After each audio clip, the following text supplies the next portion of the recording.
The first website I chose to look at is Kahoot. I used this website a lot when I was in high school.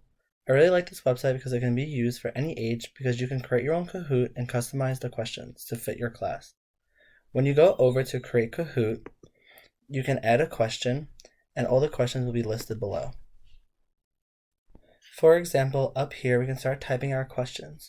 So say we're doing a math Kahoot and we do 4 times 4, which will be our question. Down here we can add different answers. So I'll add 20, 16, 25, and 30. Once you're done putting in the answers, then you go to add question and you can make it either as a quiz or a true or false type of question. The next type of question you could do is a true or false. So let's say we do 6 times 2 equals 12. You can either pick true or false, and then those are all the type of questions that we can do. So let's say I want to make my Kahoot with 2 questions. You can push done, and then you can add a title. You can say Mr.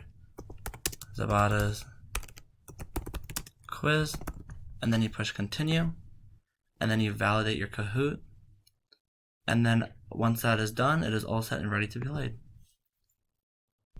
So let's say you want to host a Kahoot. You touch host a Kahoot, and then let's say you want to do Mr. Zapata's quiz, and you push play. Then if you want to host it, you push host. And then from there it gets ready to join, and they're loading a game pin. Once you get the pin, let me lower this. Once you get the pin, the students will be able to type the pin into their iPads, their phones, whatever electronic devices they're using. This pin will allow the students to access the game. If they do not have the pin or enter the pin incorrectly, they'll not be able to join the game. Once the students type in this code, their names will all appear here. The kids don't have to put their actual names. They can use a fun school-appropriate name, or they can use their favorite animal, their favorite color, anything of their choosing they would like. Once they have all their names in this lobby, you can start the quiz, and then the quiz will begin. Then they'll have to answer the questions on their phones or whatever devices they are using to play Kahoot. After each round, Kahoot will add up the points, and at the end, when the game is over, whoever has the most points will win.